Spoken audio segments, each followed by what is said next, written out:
Well, hello there, people. Thanks for joining me once again. I've bored people in the past. I probably will bore people now and in the future, but for those of you that actually like this shit, hopefully you enjoy this. Anyway, it's been a while since I last did one of these. Done some crazy things in the last 12 days or so since. Happy to report a lot of them to you and show you some of the great footage that I've been capturing for my project, aptly titled Soccer and Society. Loosely, I wanted to show how this game brings people together across many different barriers all over the world, and I felt like the World Cup would be a great place to start. And it really hasn't disappointed. I've had such a great experience meeting so many different people, some great Brazilians, a tiny bit of cool Americans, Canadians, Australians, Ghanaians, Germans, Portuguese, you name it, they're out here. And that's been one of the best parts about it. But I'll start off in Manaus, which is the capital of the Amazon, and a really cool and unique city that I'm really glad I had the chance to go to.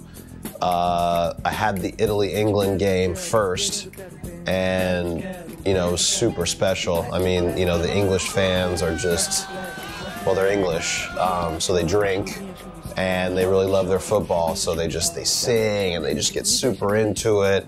And if you have anything to say, they'll probably try to punch your teeth out, so you always got to respect that. Luckily, I had my buddy Tyler Shariari from Santa Monica with me for that game, and he helped me go around and get interviews before the game. Off the top of my head, I think I interviewed 3 or 4 English, this one really cool Brazilian dude, a couple of Italians, and I think that's it. But it was our first little experience together in terms of filming. And I think we did pretty well. Like, we set out to do about 10, but we ended up doing about 8, which was great. I mean, we got some great answers. A lot of the answers that I actually had expected to get when I wrote down the questions or when I brainstormed with Tyler the night before. So, people saying things like, the reason it's so popular is because of how simple the game is. It's super non-exclusive, meaning anyone can play. You really only need something to make a ball out of, and even some items like a plastic bottle can be used as a ball in some situations.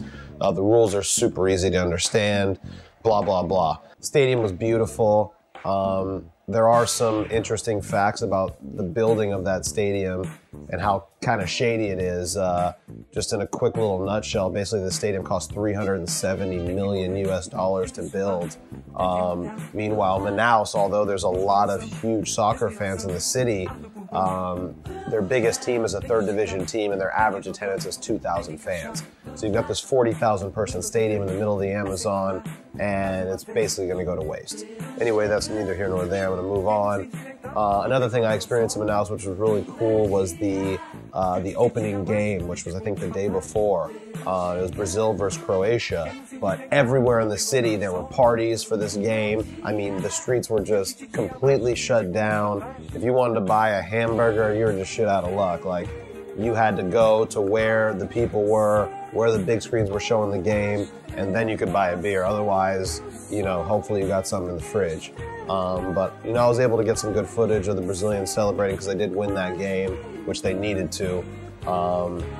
Yeah, so moving on, next I went to Natal, which is a city in the northeast of Brazil on the coast. And I met up with Tyler, who had left a little bit before me, and also Trevor and Yoram, a couple other buddies from Santa Monica. We shared a really dope apartment right on the beach overlooking the city. Ponta Negra is the area which we stayed, which is kind of like a higher end touristy area. Nice beach, very touristy, like I said, so a lot of the restaurants were super expensive and very inclusive. I mean, you really didn't have many options. One day I went out and tried to find a market until, a couple people told me that there isn't a market here, and that kind of says it all. You have to leave the area to go to an actual market. But I enjoyed my time there. We partied a little bit and got loose, and that was cool, especially with some old buddies that I hadn't seen in years. And then we went to the USA-Ghana game. And again, Tyler came out and helped me. I sold him the ticket to the Italy game and gave him a tad bit of a discount. Or I kind of charged him full price, but I could have made some money off that ticket, so we justified that by him helping me out, which was, super good on him. Got several more interviews. Interviewed American chicks, American dudes, this random Japanese dude, this Brasileira, a couple Ghanaians. It was honestly perfect. I think we got about 10 people that day. And again, they said just some things that really hit home as far as the documentary goes. And I was just super juiced to hear what they had to say. And a lot of their opinions matched what I feel as well about the game and the World Cup and people coming together. So yeah, it was great, and then I spent a few days by myself after they left, and that was cool. It's always nice to balance hanging out with people and just chilling by yourself. I actually was also able to meet up with my buddy Lex, who I went to school with at UC Irvine. He's been dating this Paulista chick, a Brazilian chick from Sao Paulo.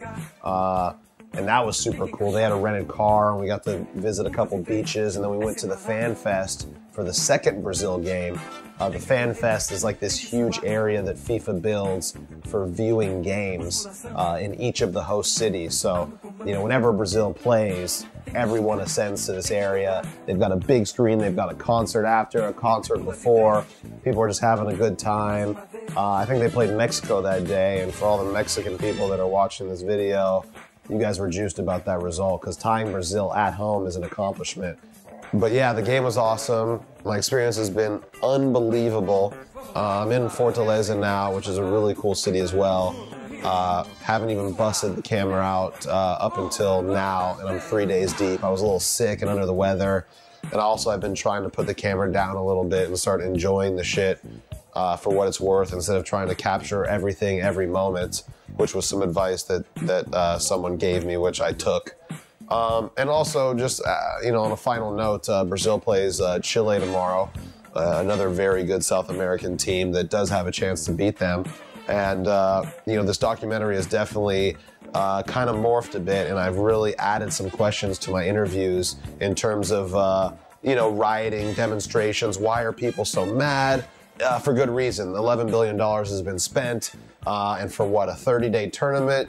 Yeah, a lot of foreigners are having fun, a lot of Brazilians are having fun, but there's a lot of poor people that need a lot of shit, and they're not getting it from FIFA, and they're not getting it from the Brazilian government. So I'm asking people the real shit now, and not just the happy, oh, you like soccer? You like it? Is it good? Why? I'm really getting in some more advice that some people gave me, and real advice at that.